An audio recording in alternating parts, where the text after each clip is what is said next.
Bismillahirrahmanirrahim.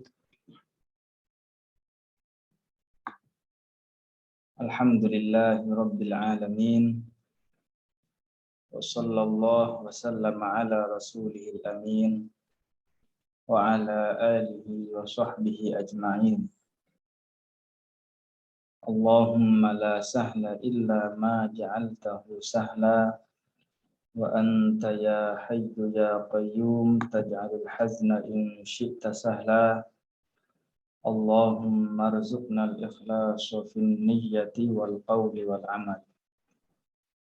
Alhamdulillah, kita bersyukur kepada Allah Subhanahu wa taala dikarenakan masih diberikan kesempatan oleh Allah taala untuk terus mudzakarah ilmu agama, mempelajari ilmu agama, mendengarkan kebaikan, karena hal ini termasuk sesuatu yang tidak sepatutnya kita bosan dalam mendengarnya, dalam mudzakarah ilmu agama, sebagaimana yang disabdakan oleh Rasulullah Sallallahu Alaihi Wasallam, la yashba'u mu'minun min khairin yasma'u hatta yakuna muntahahul jannah.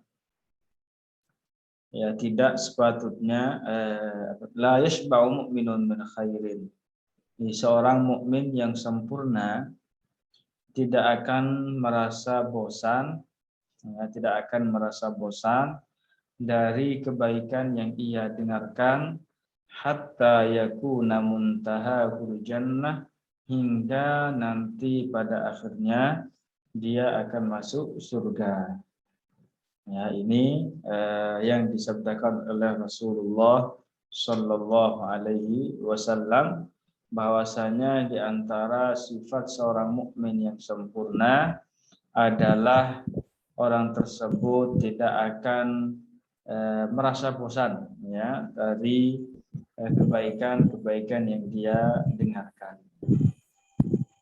Baik, oleh karena itu mari kita sama-sama mengikhlaskan niat karena Allah Subhanahu wa taala dalam menghadiri mudzakarah ilmu agama pada kali ini.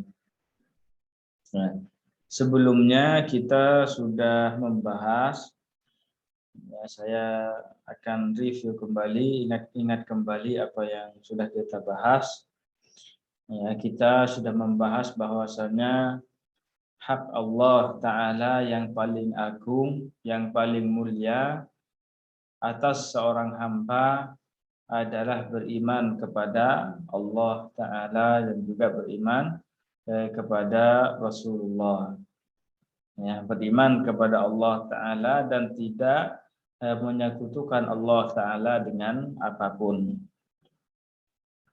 Dan kita sudah jelaskan bahwasanya seseorang itu agar selamat dari kekekalan di dalam neraka, agar dia tidak kekal dalam neraka selama-lamanya, adalah dengan minimal yang harus dia lakukan adalah mengucapkan dua kalimat syahadat, ya, meyakininya. La ilaha illallah Muhammadur Rasulullah. Kemudian kita sudah bahas juga, ya, kita sudah bahas juga tentang makna syahadat pertama, la ilaha illallah, secara umum, yang inti dari maknanya ini adalah, yang inti maknanya adalah meniadakan sifat ketuhanan bagi selain Allah Subhanahu wa taala dan menetapkan sifat ketuhanan ini hanya bagi Allah Ta'ala. Ya, itu inti dari makna syahadat pertama. Sedangkan inti daripada syahadat kedua maknanya adalah kita yakin dengan hati, ikrar dengan lisan, ya, ikrar dengan lisan bahwasanya Nabi Muhammad sallallahu alaihi wasallam adalah hamba Allah, ya. Beliau adalah hamba Allah dan juga utusan Allah Subhanahu wa taala kepada sekian alam, kepada seluruh alam. Ya, yaitu manusia dan jin. Dan kita sebutkan juga bahwasanya ada dan kita juga sebutkan bahwasanya ada beberapa orang yang mengaku dia mengaku beragama Islam, mengaku beriman, tetapi ternyata dia mempunyai keyakinan-keyakinan yang bisa merusaknya, bisa merusak dua kalimat syahadatnya. Sebagaimana kita juga sudah sebutkan bahwasanya tiada agama yang benar selain agama Islam.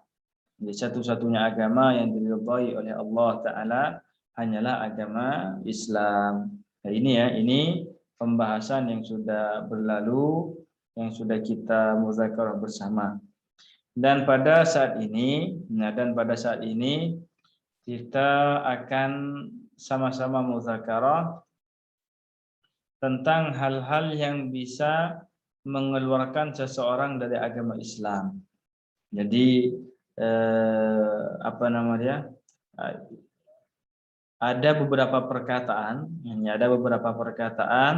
yang bisa mengeluarkan seseorang dari Islam. Demikian juga ada beberapa perbuatan yang bisa mengeluarkan seseorang dari Islam. Demikian juga ada beberapa keyakinan yang bisa mengeluarkan seseorang dari agama Islam. Nah, insyaallah taala ini akan kita kaji pada kesempatan kali ini. Baik.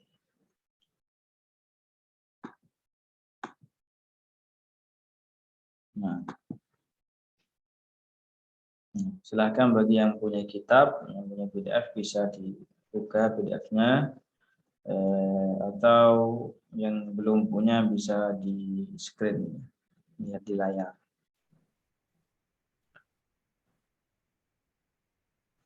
Nah, qala al-muallif rahimahullahu ta'ala wa nafa'ana bihi wa bi'ulumihi fid dharain amin.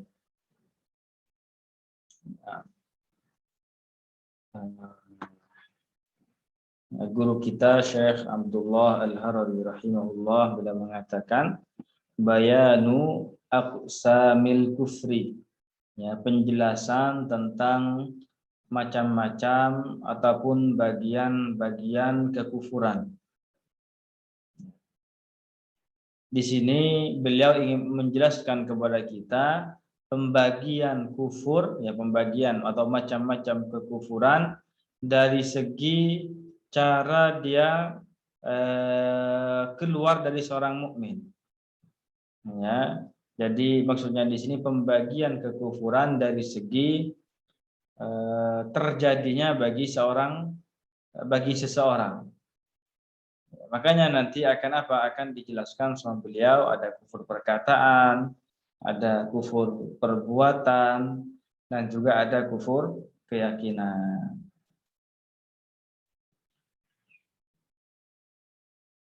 Jadi sebagaimana halnya kita begitu mudah, ya, untuk masuk Islam, yaitu hanya seseorang, ya, untuk masuk Islam itu sangat mudah sekali, yaitu hanya dengan mengucapkan dua kalimat syahadat dan meyakininya. Demikian juga seseorang itu bisa terkeluar dari agama Islam dengan sangat mudah, ya, dengan sangat mudah. Dengan hanya satu kata saja, seseorang itu bisa saja terkeluar dari agama Islam. Dengan satu tindakan saja, satu perbuatan saja, seseorang itu bisa keluar dari agama Islam. Makanya di sini apa penting? Ya, penting bagi kita ini untuk mempelajari hal-hal yang bisa merusak Islam seseorang. yang bisa merusak iman, yang bisa merusak Islam itu apa saja.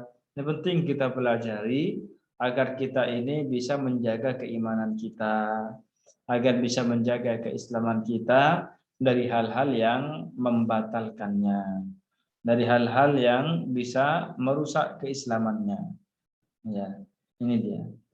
Baik, beliau mengatakan, ya, wa'lam ya akhil muslim, wa'lam ya akhil muslim, dan ketahuilah wahai saudaraku seislam, anna hunaka i'tiqadatin, bahwasanya ada beberapa keyakinan, wa af'alan, dan beberapa perbuatan, wa aqwalan, dan beberapa perkataan, tanqudus syahadataini, yang bisa memutus ataupun membatalkan dua kalimat syahadat. Ya, ada beberapa perkataan, ada beberapa perbuatan, dan juga keyakinan yang bisa membatalkan dua kalimat syahadat, yaitu la ilaha illallah Muhammadur Rasulullah. Maksudnya apa? Bisa membatalkan iman, ya, bisa membatalkan Islam, ini maksudnya. Wa tuqi'u fil kufri, dan juga menjatuhkannya, ya, dan juga menjatuhkan seseorang ke dalam kekufuran.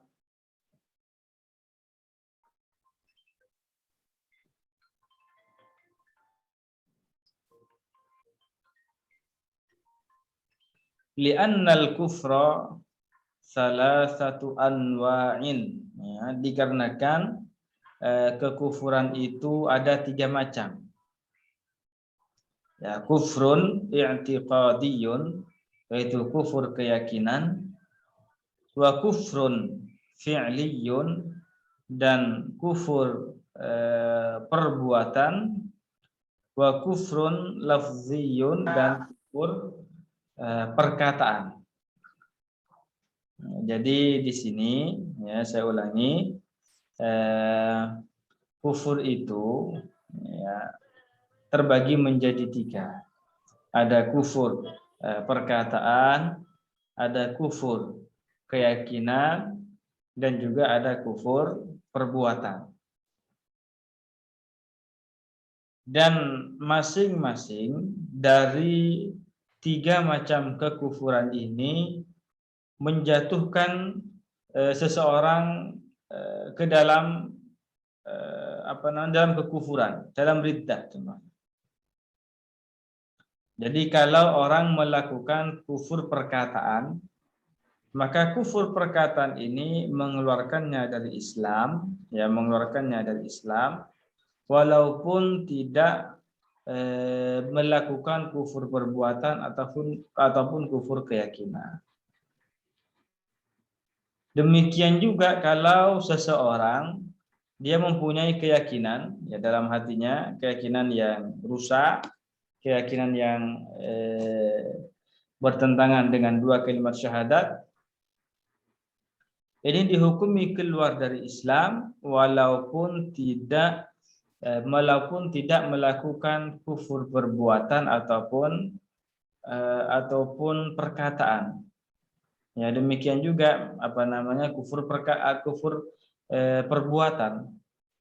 Jadi masing-masing dari 3 macam kekufuran ini bisa mengeluarkan seseorang dari agama Islam, ya, mengeluarkan seseorang dari Islam, membatalkan imannya, dan tidak harus dilakukan 3-tiganya.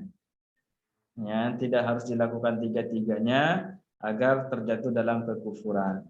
1 dilakukan, ini batal imannya, walaupun tidak melakukan 2 macam kekufuran yang lainnya. Ya, seperti itu. Kemudian Wadzalika, ya beliau mengatakan wadzalika bittifaqil madzahibil arba'ati, dan hal ini merupakan kesepakatan pembagian kufur menjadi 3. Ini sudah ittifaq, ini sudah kesepakatan, ya, kesepakatan atau konsensus para ulama mazhab 4, ya, mazhab Syafi'i, ya, membagi mazhab Syafi'i, Maliki, Hambali, ya, Hanafi, semuanya ini mereka ini sepakat, ya, beliau-beliau ini sepakat bahwasanya kufur itu terbagi menjadi 3, perkataan, perbuatan, dan juga keyakinan. Ya, contohnya seperti siapa? Kan Nawawi, seperti Imam An-Nawawi, Wabnil Muqri, dan juga Ibnil Muqri. Beliau berdua ini minasy-Syafi'iyyati, dari kalangan mazhab Syafi'i. Ini hanya sekedar contoh, ya. Ini contoh. Wabni Abidin, dan juga Ibni Abidin, ya, dari kalangan minal Hanafiyyati, dari kalangan mazhab Hanafi. Wal Buhuti, dan Al-Imam Al-Buhuti minal Hanabilati, dari madhab Hambali. Wa Syekh Muhammad Al-Laish, dan Syekh Muhammad Al-Laish minal Malikiyati, dari kalangan madhab Maliki. Ya, beliau ini Syekh Muhammad Al-Laish, salah satu ulama madhab Maliki, ya, kalangan mutaakhirin dari madhab Maliki. Wa ghairihim, dan yang lainnya, falyanzurha man sya'. Jadi hendaknya melihat atau ngecek, ya, bagi orang yang mau mengecek hal tersebut, dia dipersilahkan. Nah, jadi pembagian kufur menjadi 3 ini bukan pembagian baru atau pembagian bid'ah yang tercela, tidak ada contoh sebelumnya yang dilakukan oleh guru kita, ya. Tetapi para ulama sebelumnya, semua ulama dari kalangan bermadzhab, ya, Hanafi, kemudian Maliki, ya, kemudian Syafi'i, Hambali, semuanya mereka ini sepakat bahwa kufur itu terbagi menjadi 3, ya, perkataan, perbuatan, dan keyakinan. Dan ini disebutkan dalam Al-Quran, ya, disebutkan dalam Al-Quran. Di antaranya adalah firman Allah Ta'ala, innamal mu'minuna alladzina amanu billahi wa rasulihi thumma lam yartabu. Innamal mu'minuna, ya, innamal mu'minuna, sesungguhnya orang yang beriman. Yang dimaksud orang beriman ini siapa? Yang betul-betul beriman itu siapa? Betul-betul mukmin itu siapa? Alladzina amanu, yaitu orang-orang yang beriman billahi wa rasulihi, terhadap Allah dan Rasulnya, tsumma lam yartabu, kemudian mereka tidak ragu-ragu, ya, kemudian mereka tidak ragu-ragu. Artinya, jika seseorang itu ragu-ragu, maka berarti dia bukan orang yang beriman. Kalau ragu terhadap adanya Allah, dia tidak beriman terhadap Allah, dia bukan orang mukmin. Berarti keraguan terhadap adanya Allah, contohnya, ini termasuk sesuatu yang membatalkan iman, termasuk kekufuran. Nah, dan keraguan-raguan ini tempatnya di mana? Di hati. Nah, tempatnya di hati. Berarti kalau seperti itu ada beberapa pekerjaan hati, ya, ada sesuatu yang ada dalam hati yang bisa membatalkan iman seseorang. Nah, ini menandakan apa? Adanya kufur, ya, adanya kufur keyakinan. Kemudian dalam ayat yang lain contohnya lagi, la tasjudu lisyamsi wala lil qamar. Janganlah kalian sujud terhadap matahari dan juga jangan sujud terhadap bulan. Wasjudu lillahilladzi khalaqahunna in kuntum iyyahu ta'budun. Ya, dan sujudlah kalian terhadap Allah Subhanahu wa taala yang menciptakan mereka. Jika kalian hanya menyembah terhadap Allah taala. Ini dia. Jadi kalau kita ini hanya beribadah kepada Allah, hanya menyembah kepada Allah, ya, maka hendaknya kita menyembah Allah taala sahaja. Ya, menyembah kepada Allah taala sahaja. Sedangkan dan tidak boleh, ya, tidak diperkenankan, tidak diperbolehkan bagi kita untuk menyembah selain Allah taala. Yang disebutkan dalam ayat ini apa? Menyembah matahari dan bulan. Nah, artinya menyembah matahari, menyembah bulan, ya, sujud kepada matahari, sujud kepada bulan, ini termasuk hal yang membatalkan iman. Artinya apa? Artinya ini adalah sebuah kekufuran, ya, mengeluarkan orang dari Islam. Aha. Dan sujud ini adalah perbuatan anggota tubuh, ya kan? Yaitu dahi, tangan, kemudian lutut, kaki, kan seperti itu. Ini sujud. Berarti kalau seperti itu ada perbuatan yang mengeluarkan orang dari agama Islam. Ya, jadi semoga ini bisa difahami ya. Kalau terlalu cepat, kalau saya terlalu ngomong cepat kasih tahu. Nanti kalau ada pertanyaan ditulis ruang chat. Insyaallah taala di akhir nanti kita jawab kalau kita tahu. Kemudian ini sudah 2 ayat ya. Yang pertama menandakan adanya kufur keyakinan, yang kedua menunjukkan adanya kufur perbuatan, yang ketiga ini yang menunjukkan adanya kufur perkataan.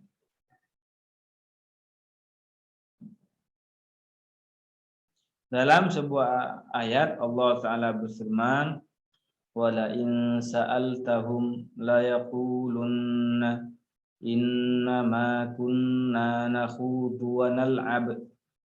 Jikalau engkau bertanya kepada mereka, mereka akan menjawab, kami ini hanya bermain-main saja. Ya, kami hanya senda gurau. Qul abillahi wa ayatihi wa rasulihi kuntum tastahzi'un. Apakah terhadap Allah Ta'ala, ayat-ayatnya dan Rasulnya kalian melecehkan mereka, kalian mencela mereka, mencerca mereka? La ta'tadiru qad kafartum ba'da imanikum. Janganlah kalian mencari-cari alasan lagi. Qad kafartum ba'da imanikum, sungguh kalian telah kufur setelah iman kalian. Artinya apa di sini? Artinya mencela Allah Ta'ala ya dengan lisan, ataupun menghina Nabi kita Nabi Muhammad, mencela, melecehkan ayat-ayat Allah, ini membatalkan iman, mengeluarkan seseorang dari Islam. Berarti apa? Ada perkataan yang bisa mengeluarkan orang dari Islam. Ini 3 ayat yang menunjukkan bahwasanya kufur itu ada 3. Perbuatan, perkataan, dan keyakinan. Ya, dan ini sudah kesepakatan para ulama sebagaimana ulama 4 mazhab sebagaimana yang telah kita sebutkan. Baik, kita lanjutkan perkataan guru kita. Ya. Wa kadzalika ghairu ulama'i ya wa ghairu ulama'il madzahibil arba'ati. Demikian juga selain ulama 4 mazhab minal mujtahidin al madina, dari para ulama mujtahid dahulu, kal Auza'i, seperti Imam Al-Auza'i, fa innahu kana mujtahidan, beliau ini adalah seorang mujtahid, beliau adalah seorang mujtahid, lahu madhhabun kana yu'malu bihi, beliau mempunyai madhab yang diamalkan pada waktu itu, mempunyai pengikut. Summan qaraba atba'uhu, kemudian pengikutnya ini terputus. Jadi seseorang itu ya, untuk sampai kepada derajat ijtihad itu harus mempunyai memenuhi beberapa syarat yang telah disebutkan oleh para ulama. Ya. Dan di akhir kitab ini, di akhir kitab Syirat ini ya, akan dijelaskan juga ya syarat-syaratnya agar seorang itu menjadi mujtahid itu apa saja. Ya, insyaallah taala ini akan kita juga bahas nanti. Ya, mujtahid itu seperti siapa? Imam Syafi'i, Imam Maliki, Imam Hanafi, Ahmad bin Hambal contohnya. Nah, beliau-beliau ini adalah mujtahid. Dan masih banyak ya, masih banyak lagi ulama mujtahid yang lainnya. Contohnya di sini apa? Imam Al-Auza'i. Ya, Imam Al-Auza'i. Ya, beliau itu berasal dari Ba'labak. Kalau orang yang belajar nahwu, yang belajar kitab nahwu itu biasa ya mendengar ini Ba'labak ketika apa? Nah, ketika membahas tentang tarkib masjid. Nah, beliau itu Imam Al-Auza'i itu dari sana. Nah, setelah itu beliau pergi ke Beirut. Ya, ke Beirut. Ini di Lebanon ya, pergi ke Beirut dan menetap di sana dan juga meninggal di sana. Dan makam beliau sampai sekarang itu masih diziarahi, banyak yang menziarahinya. Dan guru kita Syekh Abdullah Al-Harari beliau mengatakan bahwasanya berdoa di tempat beliau ini ya berdoa kepada Allah Taala, jelas ini berdoa kepada Allah Taala, memohon kepada Allah Taala di dekat makam beliau itu termasuk mustajab, ya, hal yang mustajab. Dan masih banyak ulama mujtahid sebelumnya. Ya, Sayyidah Aisyah beliau mempunyai mazhab sendiri. Sayyidina Ali beliau juga seorang mujtahid. Ya, demikian juga masih banyak lagi para sahabat, baik para sahabat ataupun orang-orang yang hidup setelah para sahabat, ya, yang sampai kepada derajat ijtihad. Cuma ini cuma apa? Yang madhabnya ini ataupun pelajaran-pelajarannya ataupun ya pendapat-pendapatnya ini yang tersusun rapi, ya yang tersusun rapi ini yang sampai sekarang itu 4 mazhab ini. Ya, Maliki, Syafi'i, Hambali, ya sama Hanafi. Ya, Hanafi, Maliki gitu. Ini 4 mazhab ini yang bukunya itu betul-betul lengkap sekarang.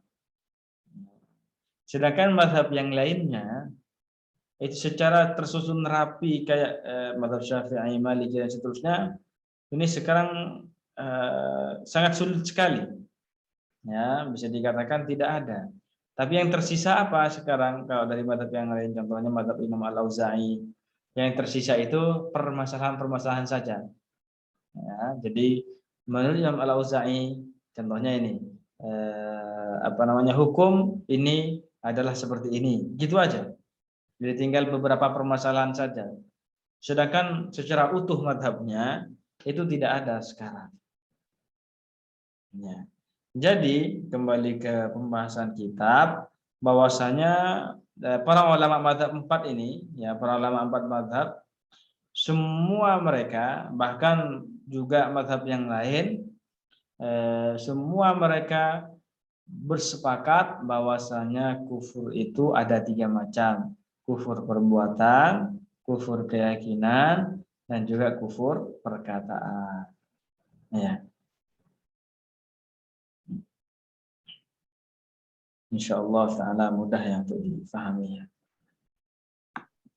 Nah, sekarang kita akan masuk kepada beberapa contoh.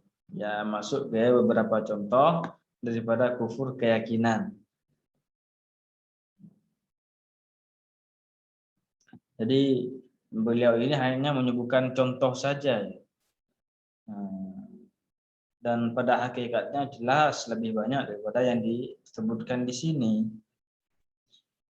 Al-kufru li'tiqadiyyu, ini ya kufur keyakinan. Nah, yang namanya kufur keyakinan itu di mana tempatnya? Ini makanuhu al-qalbu. Tempatnya itu adalah di hati. Nah, tempatnya adalah di hati. Nah, sekarang contohnya kana fi sifatin min sifatillahi ta'ala, seperti halnya menafikan atau meniadakan salah satu sifat-sifat yang wajib ya bagi Allah Ta'ala ijma'an, menurut ijma'. Ya, maksudnya di sini apa? Ijma', para ulama bersepakat bahwasanya Allah Ta'ala pasti bersifatan dengan sifat-sifat ini. Ya, contohnya sifat 13, ya, atau sebagian ulama mengungkapkan dengan sifat 20. Nah, ini sifat-sifat yang pasti Allah Ta'ala bersifatan dengan sifat tersebut. Nah, ini makna Allah Ta'ala, ini makna daripada sifat wajib bagi Allah Ta'ala. Jadi kalau kita sebutkan sifat-sifat wajib bagi Allah, maksudnya apa? Maksudnya Allah Ta'ala pasti bersifatan dengan sifat-sifat tersebut. Gitu. Nah, kalau orang menafikan salah satu dari sifat-sifat tersebut, hukumnya keluar dari agama Islam. Contoh, kewujudihi, seperti adanya Allah Ta'ala. Nah, jadi orang yang menafikan, mengatakan Allah tidak ada, keluar dari Islam. Wa kaunihi qadiran, dan Allah Ta'ala maha kuasa. Jadi kalau ada orang mengatakan Allah tidak kuasa, mengatakan Allah lemah, nah, ini imannya batal. Ya. Wa kaunihi sami'an basira, dan bahwa Allah Ta'ala maha mendengar, lagi juga maha melihat. Jadi kalau ini dinafikan dari Allah Subhanahu wa Ta'ala, maka orang tersebut ya keluar dari agama Islam. Ya, orang tersebut keluar dari agama Islam. Contohnya dengan mengatakan, oh Allah tidak mendengar, Allah tuli. Atau dia cakap Allah Ta'ala tidak melihat, Allah buta. Nah, dengan seperti ini, dia telah meniadakan salah satu sifat yang wajib bagi Allah Ta'ala, maka imannya batal, Islamnya rusak. Ya, Islamnya rusak. Demikian juga sifat-sifat Allah Ta'ala yang lainnya, sifat 13 bagi Allah Ta'ala atau sifat 20 bagi Allah Ta'ala yang lainnya. Jadi orang yang mengingkarinya atau dia ragu-ragu ya tentang sifat-sifat ini, maka orang tersebut dihukumi keluar dari agama Islam. Dikarenakan berarti apa? Orang ini tidak mengenal Allah Subhanahu wa taala, zat yang telah menciptakannya. Baik. Contoh berikutnya ini awi'tiqadi annahu nurun, atau meyakini bahwasanya Allah Ta'ala ini cahaya. Meyakini bahwa Allah Ta'ala ini sinar. Ya, bimakna dhau dengan makna sinar. Au annahu ruh, atau meyakini bahwa Allah Ta'ala itu ruh. Jadi kita ini ya, kita sama-sama tahu bahwasanya Allah Ta'ala berfirman, laisa kamitslihi syai'. Ayat ini menunjukkan bahwasanya Allah Ta'ala itu tidak serupa dengan apapun dari makhluknya. Tidak ada yang serupa dengan Allah Ta'ala dari makhluknya. Kalau dikatakan bahwasanya Allah Ta'ala itu cahaya atau sinar, niscaya banyak serupa bagi Allah Ta'ala. Ya, ada sinar matahari, ada sinar bulan, ada sinar lampu, ada sinar kunang-kunang, ada sinar senter dan yang lainnya. Jadi Allah Ta'ala serupa dengan ini, serupa dengan ini, serupa dengan ini. Dan ini mustahil. Ya, dan ini mustahil dikarenakan mendustakan firman Allah Ta'ala tadi. Seperti itu. Sedangkan kalau kita bilang kalau ada yang bilang Allah nur, Allahu nur, ya, maka di sini tidak semerta-merta dengan mengatakan seperti itu dihukumi keluar dari Islam, tidak. Ya, karena nur dalam bahasa Arab itu banyak maknanya. Dan di Al-Quran disebutkan Allahu nurus samawati wal ard. Allahu nurus samawati wal ard. Nah, cuma maknanya ya ayat ini tidak bermakna bahwasanya Allah Ta'ala ini cahaya. Nah, tidak bermakna bahwasanya Allah Ta'ala ini sinar. Ya, tidak seperti itu. Ya, sebagian ulama, ini maknanya ya, sebagian ulama mengatakan Allahu nurus samawati wal ard. Maknanya adalah Allah Ta'ala Allah Ta'ala hadi. Ini. Ya, bentar ya. Maknanya adalah Allah Ta'ala hadi, yang memberikan petunjuk ya, ahli samawati, yang memberikan petunjuk terhadap penduduk langit, yaitu para malaikat ya, dengan keimanan ya, terhadap keimanan. Dan Allah Ta'ala juga yang memberikan hadi, yang Allah Ta'ala juga memberikan petunjuk terhadap penduduk bumi, yaitu manusia dan jin. Nah, ini maknanya. Makna dari Allahu nurus samawati wal ard. Ya, bukan Allah Ta'ala ini cahaya langit dan bumi gitu, sinar begitu, kayak matahari, seperti bulan, kayak seperti itu. Sebagian ulama mengatakan bahwasanya makna dari Allahu nurus samawati wal ard, maknanya adalah Allah Ta'ala munir, ya, munirus samawati wal ard binuris syamsi wal qamar. Artinya Allah Ta'ala yang memberikan cahaya. Nah, ini dia maknanya. Jadi Allah Ta'ala yang memberikan cahaya terhadap langit dan bumi.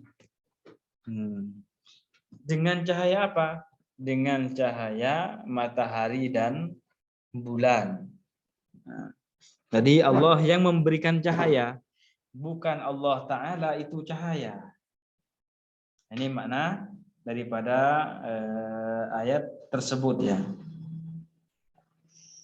Jadi tidak benar kalau dikatakan bahwasanya Allah Ta'ala itu cahaya dengan makna sinar, dan bahkan ini bisa, dan bahkan keyakinan ini membatalkan iman seseorang. Demikian pula ini termasuk keyakinan yang bisa merusak iman seseorang, meyakini bahwa Allah Ta'ala itu ruh. Nah, kita ini kan manusia, kita kan punya ruh. Ya. Dan Allah sedangkan Allah Ta'ala itu bukan ruh. Ya, hidup Allah Ta'ala itu bukan dengan ruh, dan Allah Ta'ala juga bukan ruh. Ya. Karena Allah Ta'ala itu kan tidak serupa dengan makhluknya. Nah, ini dia. Karena Allah tidak serupa dengan makhluknya. Dan ruh itu adalah makhluk. Makanya tidak boleh dinisbatkan kepada Allah Subhanahu wa Ta'ala. Ya. Dan sebelumnya kita sudah jelaskan ya tentang hadis ya tentang Nabi Isa alaihissalam, wa ruhum minhu. Ya, tentang Nabi Isa wa ruhum minhu. Ini minhu dari Allah Ta'ala, ya kan? Ini tidak bermakna bahwa Allah Ta'ala itu merupakan ruh. Kemudian ruhnya Nabi Isa ini diambil dari ruh Allah Subhanahu wa Ta'ala. Nah, tidak bermakna seperti itu. Hanya pada waktu itu di majelis kedua kita menjelaskan bahwasanya waruhum minhu maknanya adalah ruh Nabi Isa alaihissalam adalah ruh yang diciptakan oleh Allah Subhanahu wa Ta'ala, ya, ruh yang diciptakan oleh Allah Ta'ala dan dimuliakan oleh Allah. Ya. Kemudian sekarang juga contoh berikutnya tentang kufur keyakinan ya. Qala Syekh Abdul Ghani An-Nabulsi. Ya, Syekh Abdul Ghani An-Nabulsi beliau mengatakan, man i'taqada, barang siapa meyakini, annallaha, bahwasanya Allah Ta'ala, mala as-samawati, memenuhi langit, wal arda, dan juga bumi.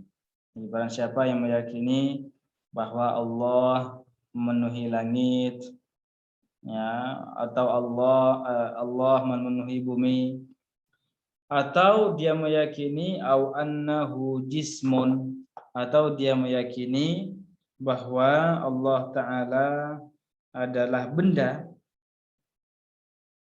Jism itu benda ya. Jadi sesuatu yang punya ukuran, panjang, lebar, kedalaman. Orang yang meyakini bahwa Allah Ta'ala itu benda, jisim, qa'idun fawqal arsy, yang duduk di atas arsy, fahuwa kafirun, maka orang ini kafir, ya, keluar dari Islam, batal imannya. Wa in za'ama annahu muslimun, walaupun dia mengira bahwa dirinya ini masih orang muslim, masih seorang muslim. Nah, ini dia. Jadi ada dua contoh di sini, yaitu keyakinan bahwasanya Allah Ta'ala memenuhi langit dan bumi. Seperti apa contohnya? Seperti angin, udara. Ini kan ada di mana-mana seperti itu. Jadi orang yang meyakini bahwasanya Allah Ta'ala itu ada, Allah Ta'ala seperti udara, ada di mana-mana, masuk ke semua tempat, contohnya ya, maka keyakinan ini termasuk hal yang membatalkan imannya.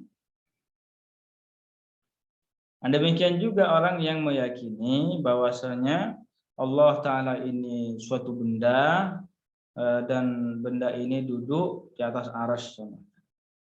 Nah, ini termasuk hal yang membatalkan iman juga, karena jisim itu benda, ya, jisim itu makhluk dan Allah tidak disifati dengan makhluk. Kemudian qa'id ataupun duduk, qu'ud duduk, ini merupakan sifat benda, ya, karena duduk itu hanya bagi sesuatu yang mempunyai anggota atas, bagian atas dan bagian bawah. Ini dia. Jadi kalau kayak pohon itu kan tidak dikatakan duduk, tembok juga tidak dikatakan duduk. Baru sesuatu yang punya anggota atas, anggota bawah seperti manusia baru dikatakan fulan duduk. Nah, maka di sini ya tidak layak bagi Allah Ta'ala penisbatan duduk bagi Allah itu bukan suatu yang layak, karena duduk itu sifat makhluk dan tidak boleh, ya, tidak diperkenankan menisbatkan sifat makhluk terhadap sifat Allah Ta'ala, terhadap Allah Ta'ala. Makanya para ulama mengatakan setiap sifat makhluk ketika menisbatkan sifat makhluk terhadap Allah Ta'ala itu merupakan celaan ataupun cercaan terhadap Allah Subhanahu wa Ta'ala. Nah, makanya tidak boleh dikatakan Allah duduk. Demikian juga tidak boleh dikatakan Allah bersemayam di atas arsy. Nah, di atas arsy, di atas atau di arah atas atau di langit. Ini tidak boleh dikatakan seperti itu. Ya, karena yang namanya bertempat, ya, bertempat di satu tempat, berada di satu arah atau di semua arah, ini merupakan sifat benda. Nah, merupakan sifat benda. Saya berada di satu tempat dikarenakan saya benda. Hewan ada di satu tempat dikarenakan hewan ini benda. Jin ada di satu tempat dikarenakan mereka benda. Malaikat ada di satu tempat dikarenakan mereka ini benda. Dikarenakan Allah Ta'ala ini bukan benda, bukan manusia, bukan jin, bukan malaikat, maka Allah Ta'ala tidak disifati dengan berada di suatu tempat. Atau di semua tempat. Makanya ulama Ahlus Sunnah itu mengatakan apa? Ini dikatakan oleh Sayyidina Ali juga, ya. Sayyidina Ali beliau mengatakan sebagaimana, ini maknanya ya, sebagaimana sebelum adanya tempat, ya, sebagaimana masuk akal ketika kita katakan Allah Ta'ala ada tanpa tempat sebelum Allah menciptakan tempat. Tempat ini kan makhluk. Jadi sebelum diciptakan oleh Allah, Allah ada tanpa tempat, tanpa bertempat. Dikarenakan apa? Dikarenakan tempatnya belum ada, kan begitu. Ini kan masuk akal nih, diterima oleh akal sehat. Demikian juga diterima oleh akal sehat kalau kita katakan apa? Setelah Allah menciptakan tempat, menciptakan arsy, Allah Ta'ala tidak berubah. Sehingga apa? Sehingga Allah tetap seperti sedia kala, tanpa bertempat dan tanpa berada di atas arsy. Dan ini adalah keyakinan para ulama ahli sunnah, dan ini merupakan kesepakatan semua para ulama Islam sebagaimana yang disebutkan oleh Al-Imam Abu Mansur Al-Baghdadi dalam kitabnya Al-Farqu Bainal Firaq dalam sebuah cetakan itu halaman 333. Ya, seperti itu.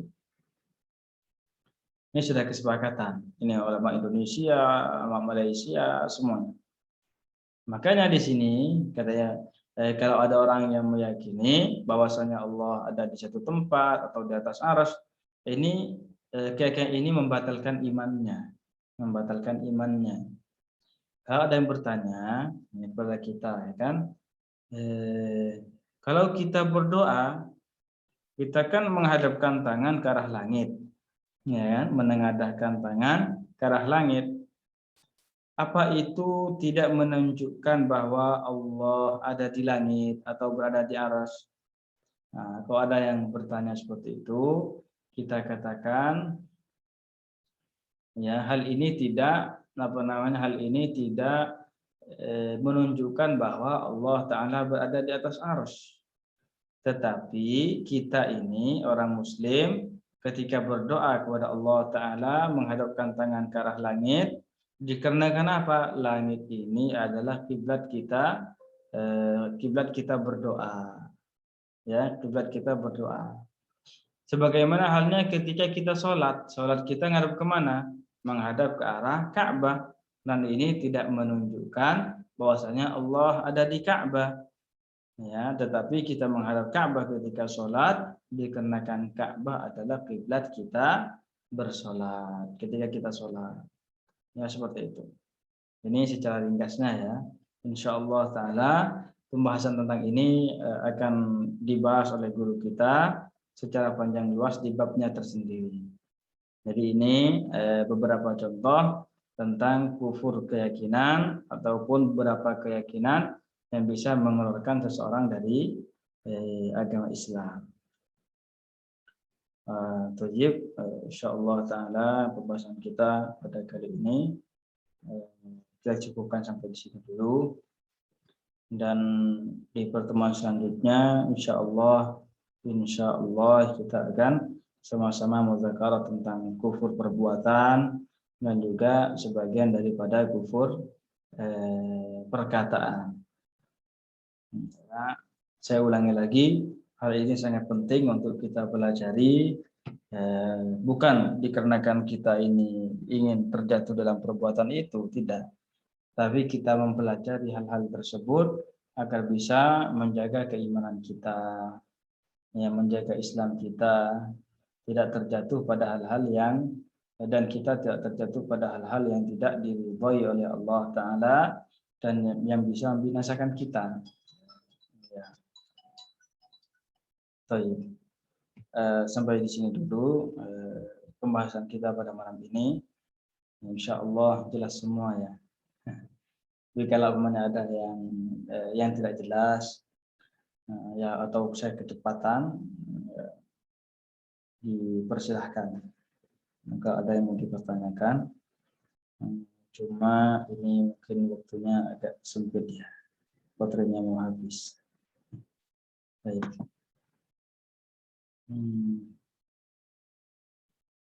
Ya silahkan.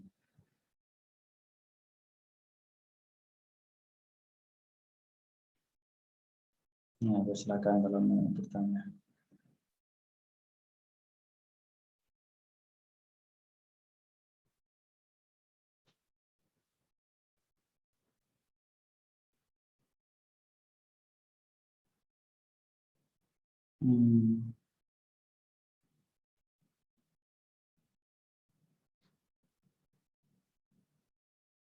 Baik. Fanzuru man sya'. Jadi beliau ini kan menjelaskan, guru kita Syekh Abdullah menjelaskan bahwasanya pembagian kufur jadi 3 ini merupakan kesepakatan para ulama mazhab 4. Contohnya apa? Seperti ini, seperti Imam Nawawi ini beliau menyebutkan. Kemudian demikian juga para ulama selain 4 mazhab juga mengatakan seperti itu. Nah, itu kan Syekh tadi apa menjelaskan sebagian saja dari ulama. Sekarang kalau ingin lebih meluas lagi, ingin mengetahui lagi siapa yang mengatakan hal ini, yang membagi kufur menjadi 3, ingin lebih tahu banyak lagi, ingin lebih yakin lagi, maka fanzuru man sya', maka lihatlah siapa man sya'a, orang yang bagi yang mau. Jadi kalau mau ngecek lebih lanjut, maka dipersilahkan untuk mengecek lagi. Nah, itu maknanya. Baik, makna nur. Bentar ya, makna nur. Yap.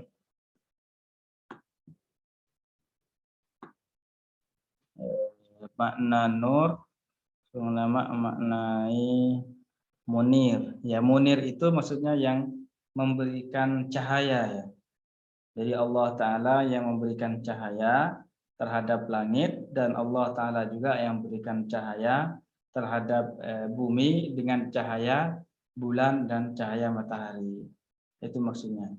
Jadi Allahu muniru as-samawati wal ardi binuris syamsi wa nuril qamari.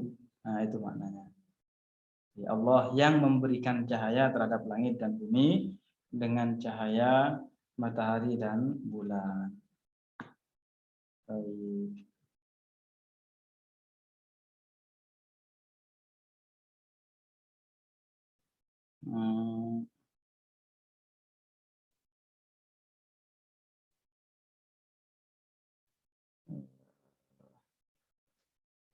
Bentar. Namun di sini bagaimana menanggapi sebuah anggapan dan perkataan akan kejadian.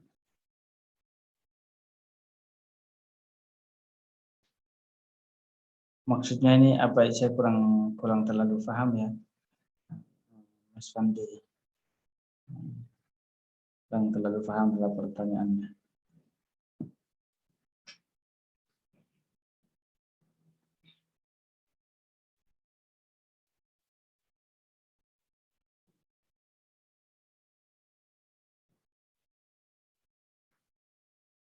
Konteksnya apa berkaitan dengan yang kita bahas pada malam ini.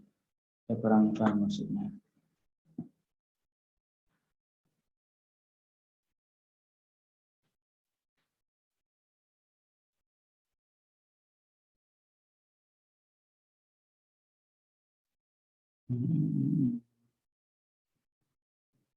Baik, kalau enggak,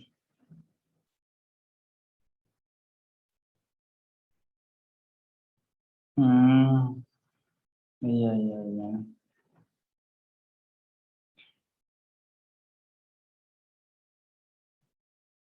Iya. Ya tidak semua yang dilakukan. Ya kita seperti ini, kita ini mempunyai mizan, kita ini mempunyai timbangan syariat. Kita mempunyai timbangan syariat. Dan Rasulullah sudah menggariskan kepada kita ini iman seperti ini, yang bertentangan dengan iman seperti ini, yang halal seperti ini, yang haram seperti ini, yang betul ini, yang salah ini sudah digariskan semuanya oleh Rasulullah. Ya, jadi ini yang kita pegang. Mungkin sebentar lagi habis katanya. Jadi ini yang kita pegang. Jadi kita ini apa? Menilai kebenaran itu bukan dari perbuatan seseorang, tetapi kita menilai perbuatan seseorang ini benar atau tidak, kita bandingkan dengan apa? Dengan syariat Islam. Nah, kalau ternyata perbuatannya, perkataannya sesuai dengan ajaran Rasulullah, kita benarkan. Tapi kalau seumpamanya ternyata bertentangan dengan hukum Allah, berarti dia salah, siapapun itu. Nah, karena ya bahkan dalam sebuah hadis Rasulullah juga bersabda, kullu bani Adam khata'un. Jadi setiap bani Adam itu, ya kita ini maksudnya manusia biasa, khata'un, pasti melakukan kesalahan. Kullu bani Adam khata'un wa khairul khata'in at-tawwabun, dan sebaik-baiknya orang yang melakukan kesalahan adalah orang yang bertaubat kepada Allah Subhanahu wa taala. Cuma memang kalau kalau nasab seseorang ini betul-betul nyambung kepada Rasulullah, itu pasti meninggal dalam keadaan iman. Nah, ini salah satu keistimewaan zuriyah atau keturunan Rasulullah Shallallahu Alaihi Wasallam. Kalau nasabnya benar ya, nasabnya betul, nyambung betul kepada Rasulullah, itu pasti mati dalam keadaan beriman. Jadi mungkin sampai di sini dulu pertemuan kita kali ini, semoga barokah dan semoga kita selalu dipermudah oleh Allah Ta'ala dalam melaksanakan kebaikan, menjauhi hal-hal yang diharamkan oleh Allah Subhanahu wa taala. Saya aturkan terima kasih. Ya, barakallahu fikum wa sanallahu ilaikum. Mari kita tutup pertemuan kali ini dengan tahlil. La ilaha illallah, la ilaha illallah, la ilaha illallah. Allahumma salli ala sayyidina Muhammad wa ala alihi wa sahbihi wa sallim. Allahumma salli ala sayyidina Muhammad wa ala alihi wa sahbihi wa sallim. Allahumma salli ala sayyidina Muhammad wa ala alihi wa sahbihi wa sallim. Rabbi ighfirli wa liwalidayya wa lil mu'minina wal mu'minat. Rabbi ighfirli wa liwalidayya wa lil mu'minina wal mu'minat. Rabbi ighfirli wa liwalidayya wa lil mu'minina wal mu'minat. Alhamdulillahi rabbil alamin. Barakallahu fikum wa ahsanallahu ilaikum wa jazakumullahu anna kulla khair. Saya tutup. Assalamualaikum warahmatullahi wabarakatuh.